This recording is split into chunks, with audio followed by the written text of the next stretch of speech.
You are listening to the E2C Network, where the Auburn family speaks.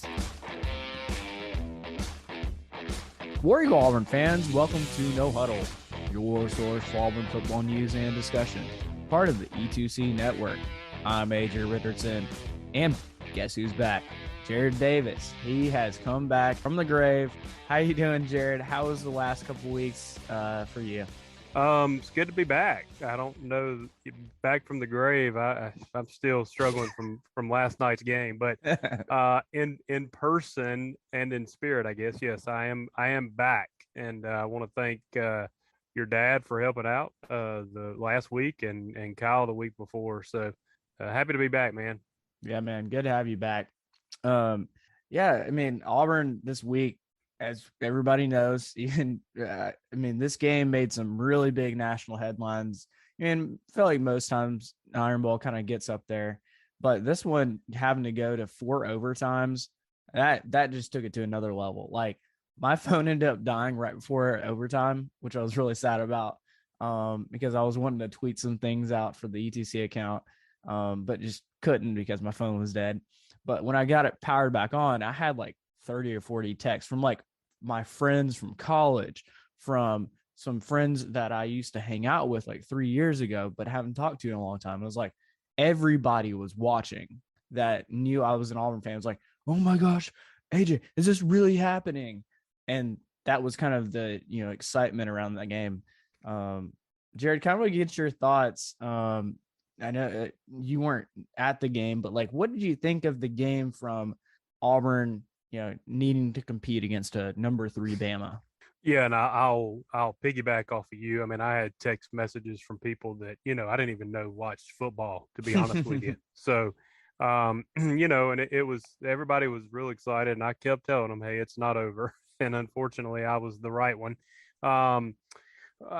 From just a perspective, I mean, I always have hope, because we are one of the few teams that are not scared of Bama before the coin toss, and we're not. And I thought, okay, there's hope, but it was going to take some things to happen, I thought, and it really didn't. I mean, we basically we beat them, we out physicaled them for 59 minutes. Yeah, and I don't even know if that's a word, physical. Mm-hmm. We're gonna count it.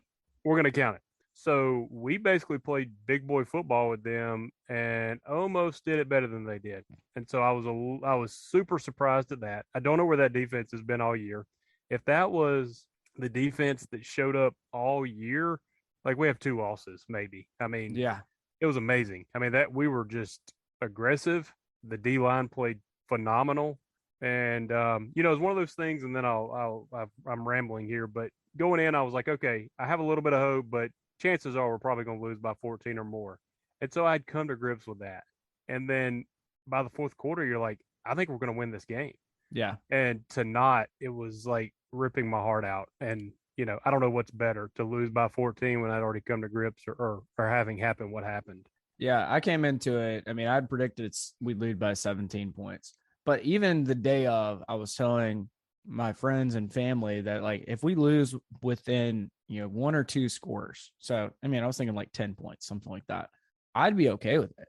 We played tough against the number 3 Alabama defense and offense that has been pretty good this whole season, and I just wanted us to compete, and you know what, we competed, which was very impressive. I mean, for Bama to get, it took 52 minutes almost to score any points. 52 minutes. Like, that doesn't happen by chance. That shows you the coaches are ready, the players are ready. The defensive mindset was just, you've already mentioned it, was just incredible. I did not expect that kind of defense to come to play, and yet they did. I mean, they sacked Bryce. They, batted down passes when he did throw it. TJ Finley did about as good as he could, even when he was injured. Like, he was out there still playing pretty darn well. And not even to mention, we have our backup kicker who nailed a 49-yard field goal in overtime. And if those things don't all happen, we don't even probably have a chance. Like, I really don't think so.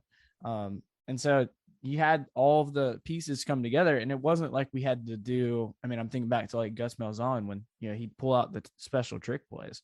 I mean, I can't even remember. Were there any trick plays that we did this game? No, no, there was none that I'm aware of.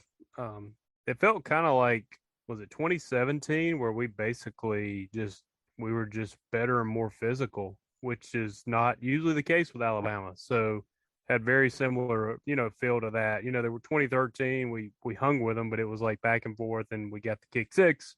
2019 was just crazy interceptions and stuff. This was like a big boy football, and we were better for 59 minutes. Yeah. It truly was amazing. Like I did not expect that. The fans around me did not expect it. The funny thing I was kind of sandwiched between Bama fans in front of me, Bama fans to the left of me, like a section of them. I couldn't tell if they were students. They might have honestly been. And then behind me were just like some crazy loud Auburn fans. So like I hopped on the bandwagon. You can probably hear in my voice of yelling and being not obnoxious, like cussing out or anybody, but just like being loud on defense, or just saying funny things when plays happen or whatever. And that was a lot of fun. I have not done that in a long time, and I felt like there were lots of people just getting at it in the stands.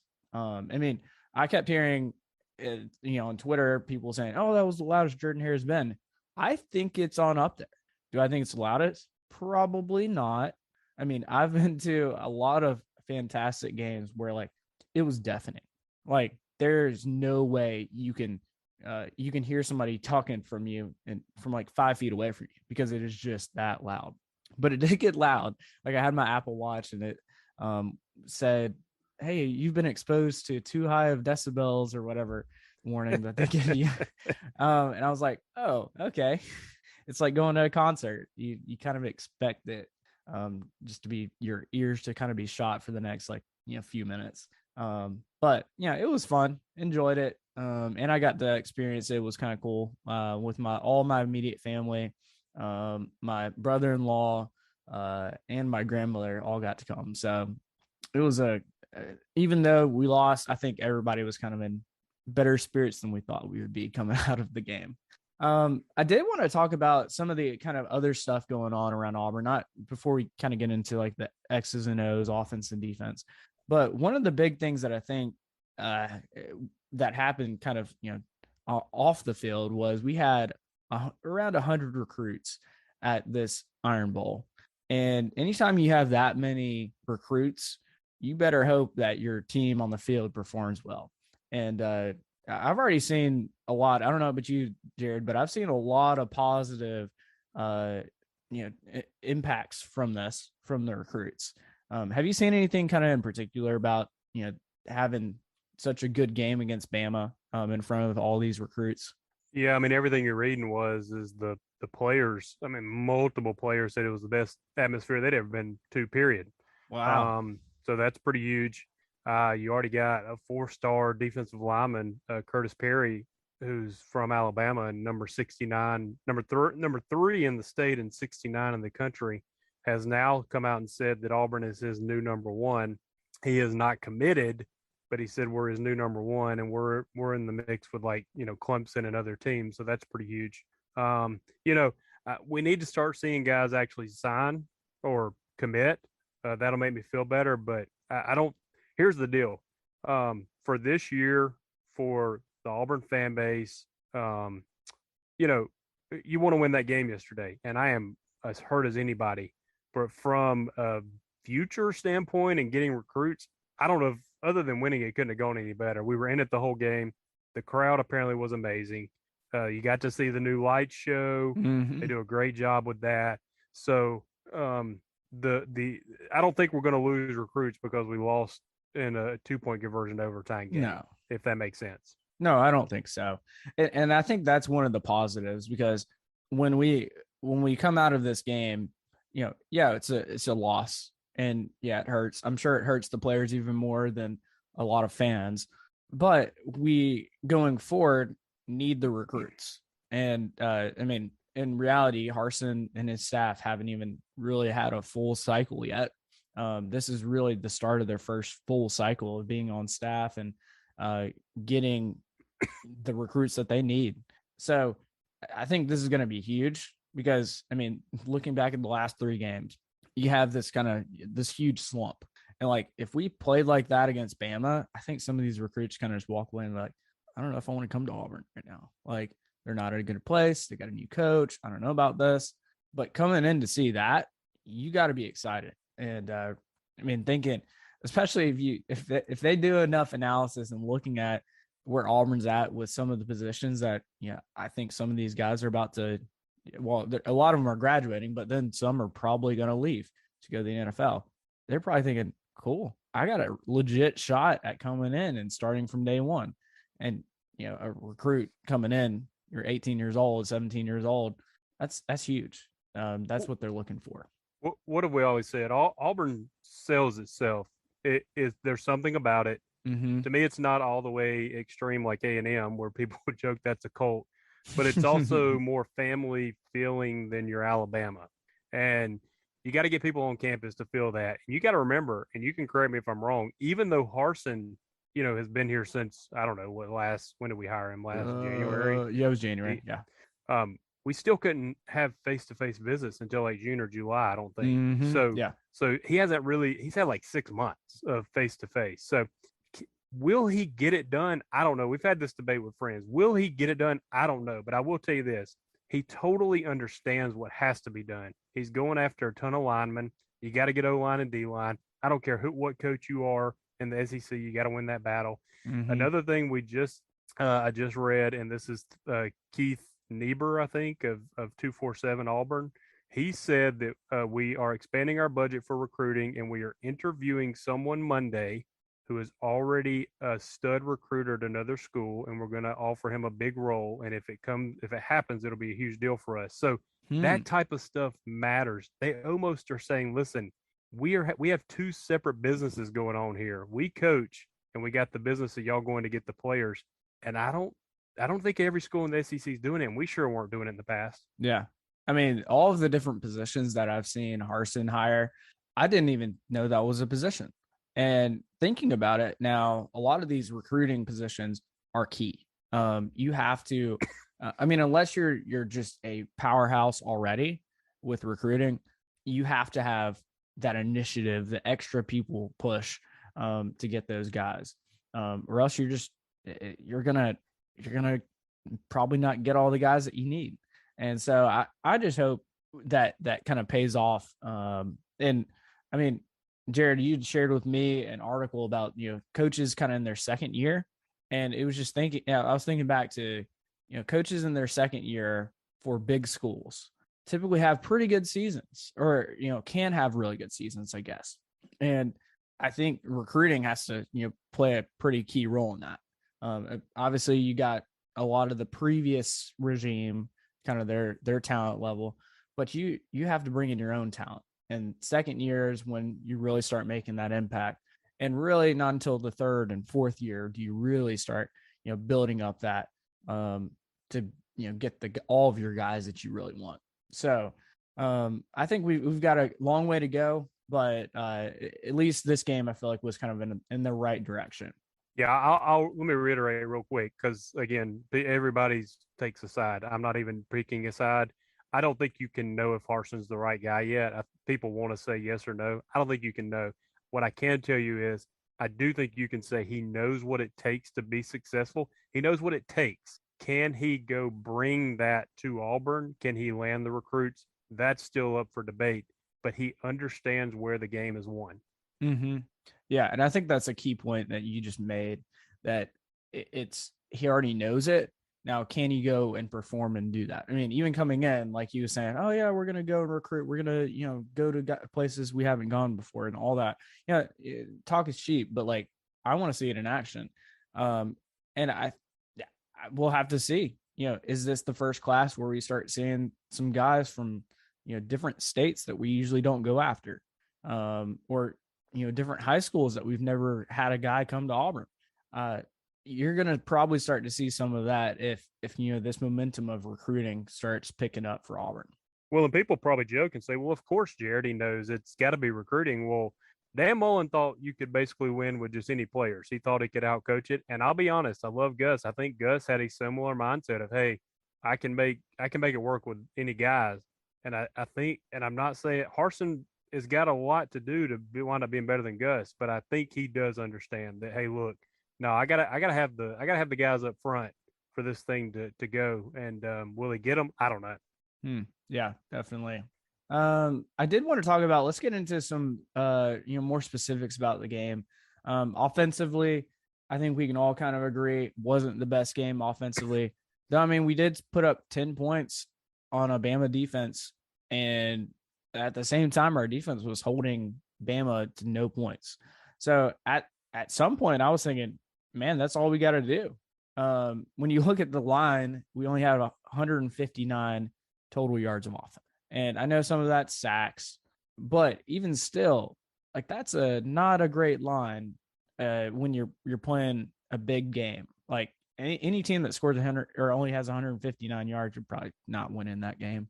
But hey, Auburn stayed in the game because our defense a lot of times in this game just shut Bama down and did what they needed to. I did want to get your thoughts on, because now we're at the end of our regular season.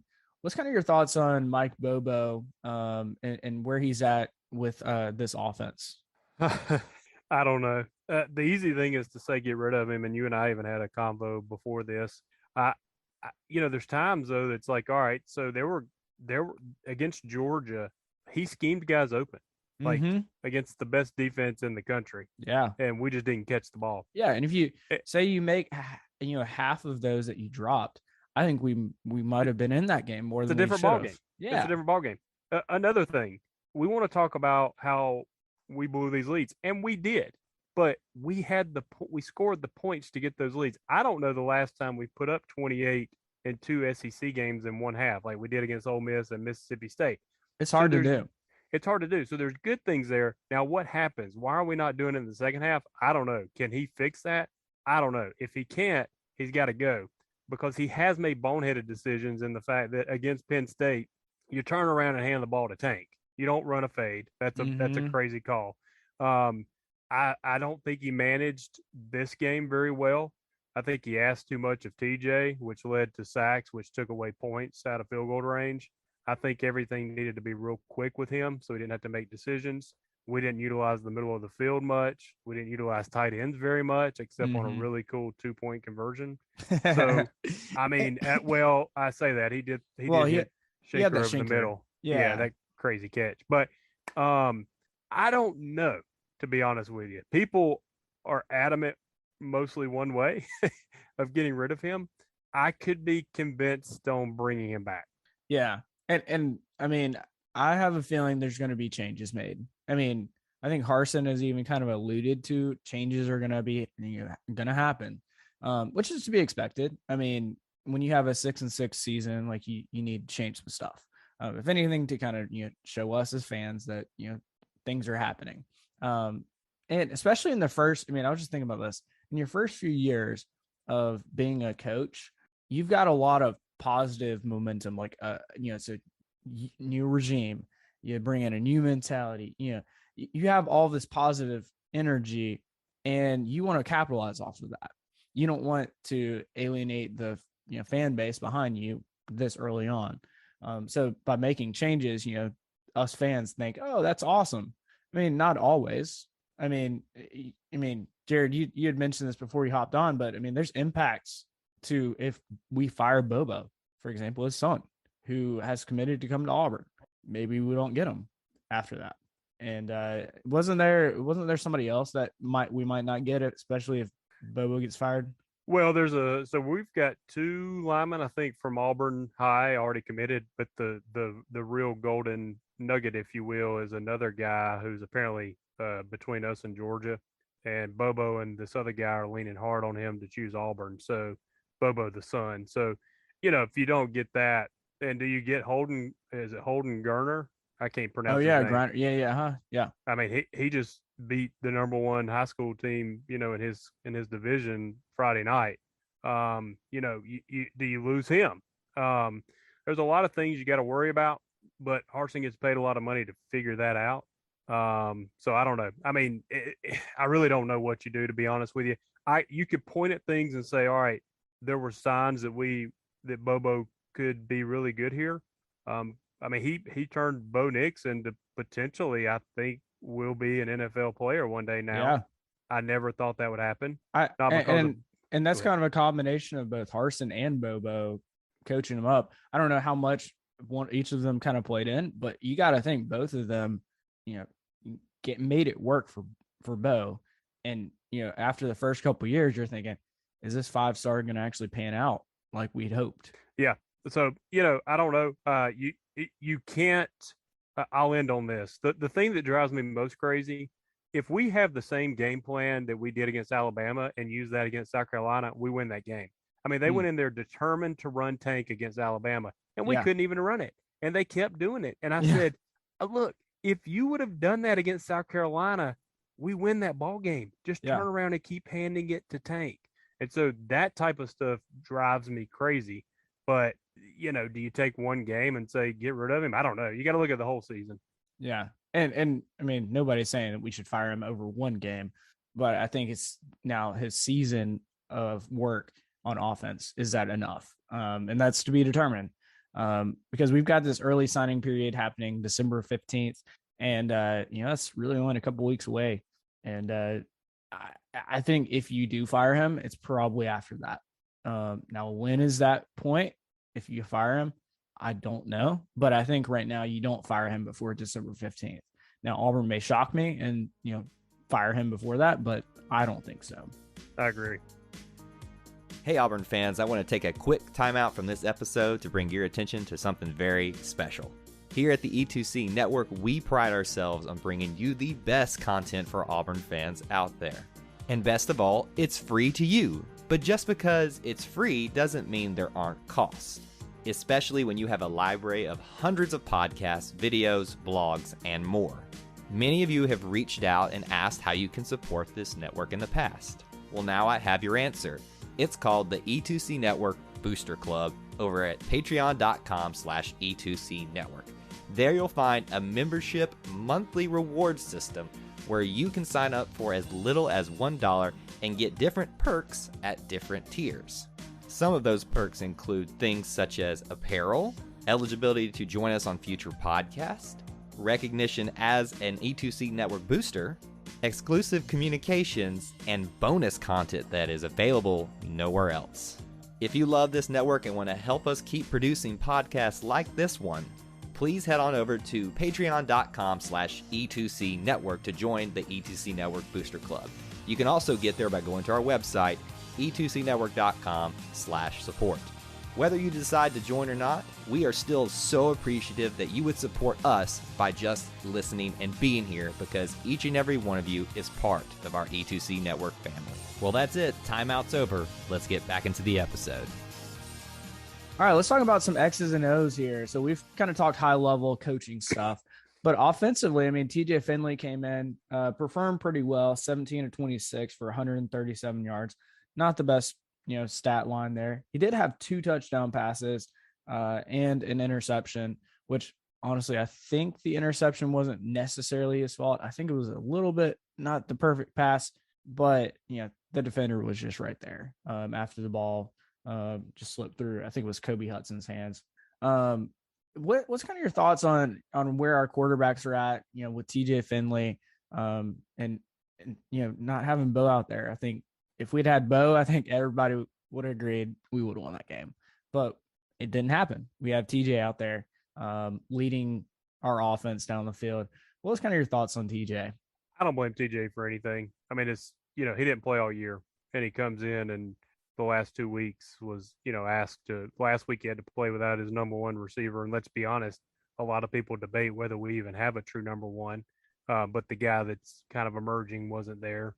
And then this week he's going up against Alabama, who, everybody made fun of their defense this year, but they were still, I think, number 2 in the SEC, and only give up 2.6 yards a game in the run. So there's no help that he's been given, and he hurt his ankle. Yeah. So I mean, Listen, he has a cannon of an arm. He put some throws in places that I was like, holy smokes. Wow. How Yeah. did he do that? Yeah. So, cannon of an arm. I think he lacks a little bit of touch, which hurts on deep balls. Um, at the end of the day, it was a gutsy performance. It's none of this is his fault. We got to the 20 and maybe the third quarter, and he took a 14-yard sack, which did away with any chance to get 3 more points. Yeah. But I think if blame that on coaching. I think if we had Carlson, we'd at least attempt it, but you We- got your backup kicker in there. Yeah, we probably would have attempted it. And, but again, I don't think you ask TJ to do too much there. I think you understand the situation, make it quick decisions or get rid of it. Right. And so I don't totally blame that on TJ. Yeah, I agree too. And I don't think, we said it, my dad and I, we didn't think TJ lost us the game last week. And the same thing for this Iron Bowl. I don't think TJ lost us the game. He did what he needed to, and ultimately gave us a pretty quick strike touchdown, which was kind of the shot in the arm Auburn needed right before half. Here's a weird question for you. If Bo Nix plays, do we win by 20? If that same 20. game plays out? I don't know about 20, but I could see it being like 10 to 20 point. We win it. Yeah. I don't know, but they were favored by 20. If Bo Nix is in that game with his running ability, and passing ability, and it plays out exactly, everything almost the same, but a better, more veteran quarterback. I don't know, man. I could have seen us putting up way more points than that. And I think that kind of helps you in the RPO position where you hand the ball off, and we committed, like you said, to Tank Bigsby and mostly running the ball 30-something times between him and Jarquez. That you kind of open up some holes potentially even more if you have a mobile quarterback that can run like Bo can. Quick thoughts, just real quick. Do you think Bo comes back next year? Yes. Okay. I'm in the same boat. Do you think he does? Yeah, I think so. At this point, he's definitely shown lots of improvement, but I don't think it's enough to catch the NFL's eyes. I think he could potentially come back. Again, we're people may not like this, but I kind of see his progression like Jalen Hurts, where Jalen wasn't necessarily known to be a great passer. He could run the ball really well, and Bo's had his moments, but I think maybe another year. That's what Jalen Hurts did. He transferred to Oklahoma. He developed his pass game. I don't think Bo Nix transfers, but I think he gets another year, and we've already seen a big jump. So I think he takes even more next year. We joke about this, but and listen, I've been very critical of Bo Nix. Bo Nix has any kind of running game and a legit number one receiver. He's in the Heisman talk. He's got all the tools, and he finally figured out how to play the position this year. There's some few times he still kind of went all crazy on us, but for the most part, played it well, played in rhythm, throws a beautiful ball. He's just missing a little bit of help, and but yeah, I think he comes back. I don't think he's high enough in the NFL to go, and he ain't transferring anywhere. People were talking about after his comment, do you have another Iron Bowl in you? He said, I don't know, we'll see. He's either going to NFL or coming back. He's not. That kid loves Auburn probably more than me and you do. That's probably right.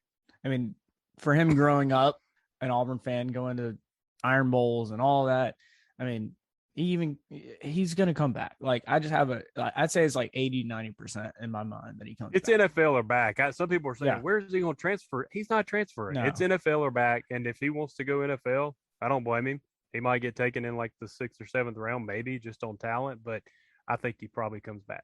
Yeah. And I don't like downing players, but I think there's a reason Bo's been our quarterback. And I think he's better than TJ. Well, yeah. And, people get caught up in this, and I get it, but every fan base, when you're not winning, every fan base wants the backup. It's just human nature. And I think that, there is no doubt, like you said, Bo is the better option. Nothing against TJ, but Bo's the better option. And Bo's a legit bona fide option. It's not even just best of what we got. Yeah. He started to become like, okay, most SEC schools would probably take him. Mm-hmm. Oh, they really would. You have a quarterback that can pass and run. And understands offensive scheme, I mean, he can do it pretty much everything that you want for an SEC quarterback. But doing it on a consistent basis, I think, is the next step that at least I want to see from him. You know what keeps me up at night? I know we got to get on. If we had any running game at all, we iced that game against Mississippi State. Yep. And we never have to pass, and Bo never gets hurt. We go beat South Carolina, and the Iron Bowl is basically for Atlanta. And I know ifs and this and that. You could say, well, you barely beat Georgia State. I get that. But if we had any kind of running game, he never gets hurt. Yep. And we don't lose to South Carolina. No offense to South Carolina fans, but if Bo's in there, we don't lose that game. No, I doubt it. I highly doubt it. Let me ask this real quick. This is going to be a 4-hour podcast. If you does it matter when you're thinking about Bobo and Harsin this year? Nothing's happening to Harsin, but just the perception. Does it matter that he had to play the last 2 games with his backup? Does it matter? When you're gauging the year, do you say? I don't think so. So you and I'm not. You think that results wise and everything, you don't take into account that he had to play with his backup? Not necessarily. If anything, that's a positive in my mind, because you got TJ Finley ready to go for an Iron Bowl. That's super hard to do. My bad. Play well.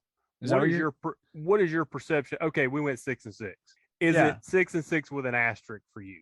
Does that make sense? 6-6 with asterisk.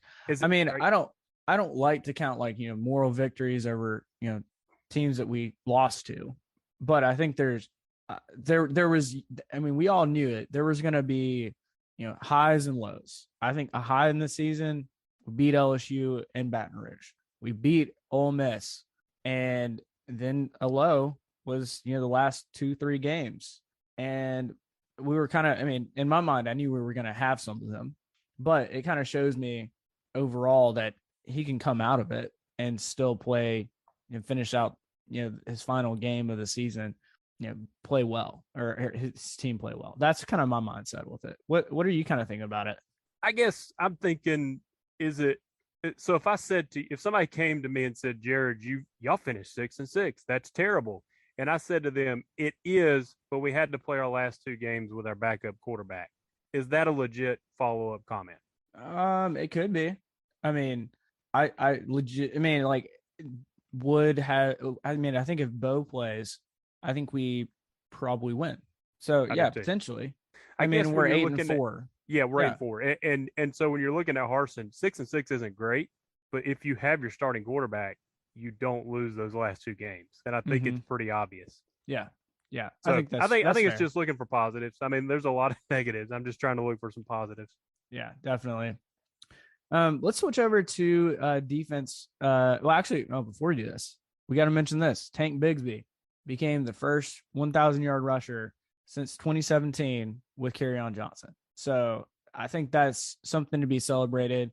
We're getting back to it. As much as Jared, you and I have complained a lot about why are we not running Tank? Why are we not doing this? We finally got another 1,000-yard rusher. And that's even with somebody pretty capable like Jarquez Hunter right behind him. That for most of the season kind of shared the load, and yet we still got a 1,000-yard rusher. So our offensive line and the running game was terrible. For Tank to get 1,000 is amazing. And I also want to get on a soapbox real quick. If you get on Twitter, if you're listening to this and you go on Twitter, do not tweet Tank should transfer. No. Y'all hurt our program. I'm sure none of y'all that listen to this are doing that. If you want to talk to your buddies in a text and say something like that, that's fine. But stop hurting the program when making those type of comments. Okay, I'm off. Okay, I absolutely agree. Because I even had somebody text me and say, should Tank, he ran out of bounds in the last play or one of the last plays, and it stopped the clock. And should he leave now? And I was like, what? He was already running out of bounds. The players were pushing him out of bounds. It's not necessarily his fault. Yeah. Could he have fallen down? Probably. But he's a running back also at the same time. And I don't think you should transfer over one play. If anything, I'm looking at it saying, cool, Bobo and Harsin believe in me. They ran me almost 30 times. They ran me 29 times in a game. That's committing to me that I will be a key part of this offense going forward. That's the way I would view it, honestly, if I was Tank.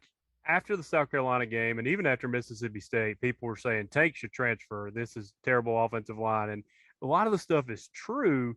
Don't put that out there. You're hurting your school. Talk to your buddies in a text message. Talk to them in GroupMe, whatever system you use to chat. But don't put negative stuff about Auburn out on Twitter, even about coaches, really, because it like this stuff matters. We are the image of Auburn when they're thinking about fans they want to come join. So that stuff matters. Be careful what you say on Twitter. I know you're frustrated. I get it, but call a buddy or text him. Don't put all that out on Twitter. Yeah, definitely. Because I mean, as much as players want to put that off, there's going to be things that get passed on to them. Hey, I saw people are thinking you're going to leave. Are you going to leave? And then that puts the thought in Tank Bigsby's head. Should I be leaving? Should I transfer? And that's not good. That is not good, especially when, in my opinion, I think Tank is, again, it's kind of like the Bo situation. I think he's our top guy, and it would hurt our program if he leaves. If he leaves, do I think Jarquez can step up? Sure. But he's got to grow up a lot. Kind of like we saw Tank do this year. He grew up a lot. He had a kind of a sophomore slump at the beginning, and then we saw what came out in the last few games. He's been angry and running with a purpose. And that's, like you said, even with a, average offensive line in the SEC. All right, let's talk about defense for just a little bit here. And we're running pretty long for a podcast, but I think this is an iron bowl that needs to be talked about from a lot of different angles, and we're trying to hit on as many as we can. We held this Alabama offense, which they have been very, very hot when they're passing well. And we held them 3 quarters and about 6 minutes without scoring any points. That's incredible in and of itself. And you love to see that against a team that is, unless something happens in the SEC championship, they could go all the way and they could win it all. And I think one of the big credits here was 7 sacks and 8 quarterback hurries. Where the heck has that been, Jared, this whole season, where we get that many hurries on a quarterback and sacks? I just think the defense, I think schematically we went more man coverage. We were more aggressive. And I think, the defense was pumped for this, no doubt. I just feel really good because honestly, I didn't realize, but I think Darren Call's only a junior. So if he chooses to come back, I know Wooden's only maybe a sophomore, although he might technically could go. Is he a redshirt? So he's probably coming back. I can't pronounce the guy from Northwestern. You have to help me with him. Eku yeah. There you go. He's only a sophomore. So, and technically, if TD Moultrie wants to, retire at Auburn, he could come back because everybody gets that COVID year, and he had a good game. So, I think D-line showed out, and really all year. They've had a few bust plays here and there on the run, but for the most part, they've been really good on the run. They were good again last night, and they were sacking. I mean, they're going up against 5 stars. Alabama is number 1 in recruiting every year. We could talk about why later, but number 1 in recruiting every year, and we dominated them. Mm-hmm. Yeah, which, I mean, you saw, they showed it a couple of times in the stadium, but we were dumbfounding Saban. He was just like, how is this Auburn defense doing this to our offense? Like, he was angry, and angry Saban's literally my favorite Saban ever. So, I loved when they would show his face and throwing up his headset down and whatever. But I think it's a credit to that defensive line and front 7 that we're just getting after him. And my dad and I said it. If you put pressure on Bryce Young, he's a different kind of quarterback, and he was a lot different. I mean, the interception was like that he threw. He was pressured, and you got to think, where the heck has that been? And I just hope we return some of those guys for this next year, because if we even return some of them, I think you could chalk up some pretty big, hype about next year. Some really big hype. I'll say this real quick. Any guy that thinks about possibly going pro, I will point to Derek Brown coming back and probably jumping up 5 spots in the first round. Marlon Oh, Davidson probably being a third rounder at best, and he jumps up into, I think, the second round. Mm-hmm. Roger McCreary, I don't know, but I think he was not being talked about first round before this year. Nope. And he was a fringe first rounder after last night. I think he just made himself several $1 million after last night. So if you want to talk about guys that should come back who are seniors, Auburn can absolutely sit there and point at those guys and say, look, you could probably go now in third, fourth, fifth round. If you come back, let us coach you. We can make you a ton of money. Yeah. And that's what players want money now, but if you can point to those examples, like you just talked about, Derek Brown and Marlon Davidson, like I thought back, both of them made significant strides in their senior season, and they jumped up in the boards and they got what they wanted. They got high draft picks. I mean, that's even better than a lot of what these guys probably are thinking right now. So I think if you can kind of pitch that to guys, help them think through it, I think we can have some guys come back that might not have otherwise. I did want to point out, I mean, we already hinted at it, but Roger McCreary, like, let's talk about him just for a moment, because I think without his freaking amazing game, where he has 4 pass deflections, 7 tackles, and a lot of those long passes, he was just right in the dude's face. And I think we're probably gonna, we haven't even really mentioned refs at this point, but he played with what the refs were given. It was, I mean, they were kind of, allowing both sides to kind of play a little bit more than maybe usual. And Roger was kind of, right in the guy's face. I mean, it was really impressive to me what he was doing. And a lot of times he was on his own little island, one-on-one. And he made Mechie look like a fool a lot of times, or whoever the wide receiver was. And like you said, those are some key wide receivers that probably going to be high draft picks in the NFL in the next year or so. So definitely want to, give Roger McCreary some big hype, because I saw a tweet. I think it was somebody, a Bama fan. Oh, Roger McCreary just got beat. It was one of the overtime touchdowns that I think it was the last one that they won it all on. And I was thinking, yeah, he did get beat, but he's also been out there like 38, 40 minutes, and he's been running around for that long. He gets beat on one route the whole game. Most of the time he was out there right on the dude's tail and doing his job. So definitely wanted to give him a little shout out there. All right. Any other thoughts about defense before you jump over to special teams, Jared? No, I mean, they played their hearts out and did everything that we had that you could even have dreamt of, to be honest with you. Yeah, I thought so too. One of the cool things, and this will be my last statement about the defense. There's this tweet going out about Wooten's mom, and she is awesome on social media. She's a big proponent of this team and the players, and especially her son, obviously. But she had a pretty glowing review of Brian Harsin. She was like, I love having him under your tutelage. I want to, if anything, I wish my son could come back for another year and play under you, which, it's COVID year. You technically could, but he probably won't. Let's be honest. But I think that's kind of, if we have, a few more moms like that, think about it. Like, players sometimes do what their mamas want. And if you got the mama's heart that the coach is doing the right thing, that's a good sign that the players are going to stay around. So I think that's a pretty cool thing. I agree with you. That was good to see. Let's talk about special teams here. So my dad picked Oscar Chapman to be his player to watch for special teams. And oh my goodness, like, did we need Oscar Chapman to have the best game of his life? I mean, he had 10 punts for 427 yards. Yeah, it averages out to like 42 yards per punt. I mean, it's kind of on his lower end, but anything really above 40 in college football is pretty darn good. And he didn't have any shank punts. He had one that was a 57-yarder. He had five that were within the 20-yard line. And I think most of those were within like the 10-yard line. Well, if Shedrick Jackson, no offense, but if he knew where he was on the field, he would have pinned another one inside the 5. Yeah, because he grabs it and he's like, oh crap, I'm in the end zone. Yep.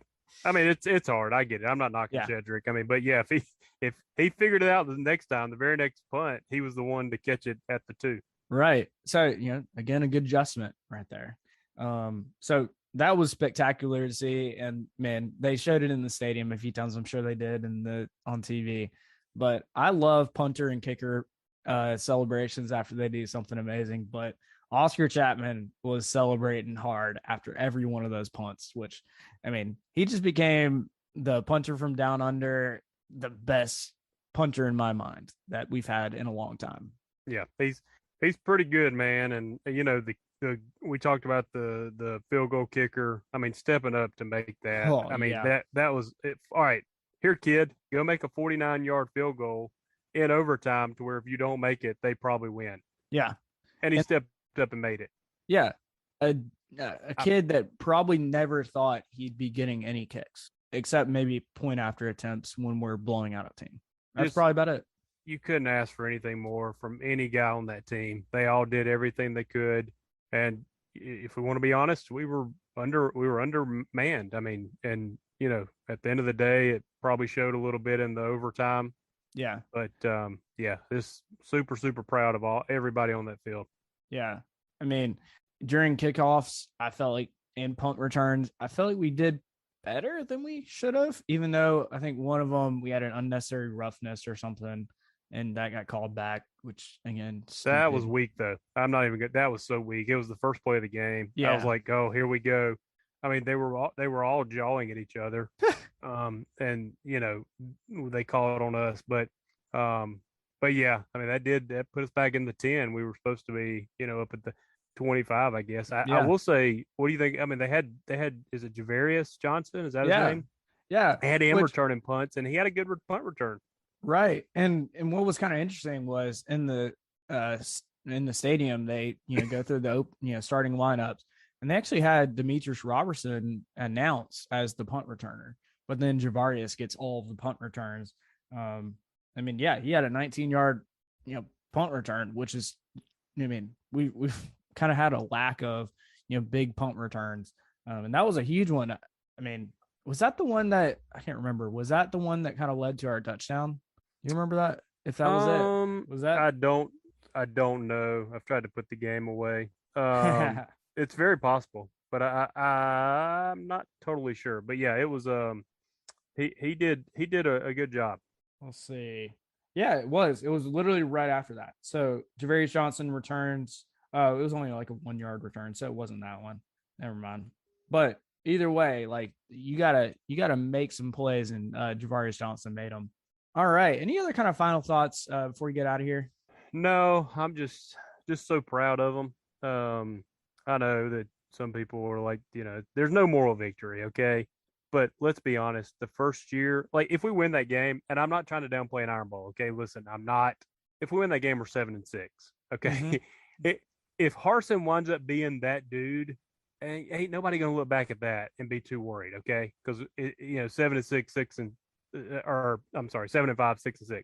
So really, it's all about what do we do to get better next year, and we'll find out in 2 weeks if he can bring in recruits. That's to me the bigger deal. If he can bring in recruits, if he can get people in the portal, that'll show us a sign that all right, things are starting to turn. We got a vision here, and we might be able to turn this thing around. If that doesn't happen, I'll be more worried. But final thought, I've talked a lot. Some people are saying we blew all these leads, we lost 4 in a row, yada yada yada. All that is true, but you also have to give the coaches credit. They literally had lost 3 games in a row. They got up off the mat, and they almost beat Alabama with a backup quarterback. So you can't blame the coaches for everything and not give them credit to go do what they just did when they had not much to play for. Yeah.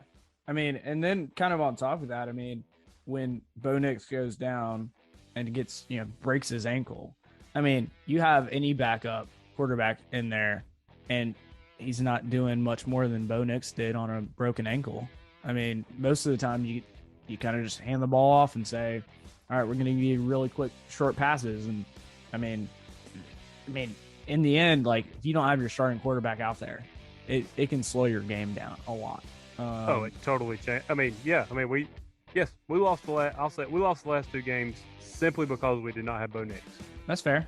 I mean, and how do we become a program though where you win no matter who's in? Like Georgia right now, they have, he's turned into a good quarterback, but he was a walk-on. Yeah. And how do you get into Alabama won championships with just very mediocre quarterbacks? So how do you get your program going to where it doesn't really matter? You can become elite with a good quarterback, but you can win a lot of games with anybody back there. That's where we need to get. We need to quit relying on quarterbacks, and we need to get it to where our offensive and defensive line are so dominant, it doesn't matter who's back there. Yeah, that's a good point. And I want to get to that spot. And I wish I knew how Alabama and Georgia have both done that, because they've had to. We'll talk off the record after. Hey, maybe that's a topic for another podcast. Maybe. Yeah. All right, Jared, before we get out of here, how can the people stay in touch with you? You can find me on Facebook under my name, Jared Davis. And you can find me on Twitter, @JAY_. It's always great to be an Auburn Tiger. And War Eagle. War Eagle. Thank you for tuning in to today's episode on the E2C Network. On your way out, I want to remind you to stop by e2cnetwork.com. It's your one-stop shop for all our content across our podcast, YouTube channel, and much more. To stay up to date with us, make sure you're following social media accounts such as Facebook, Twitter, and Instagram. While our content here may always be Auburn sports heavy, if it's orange and blue, it's what we do. War Eagle.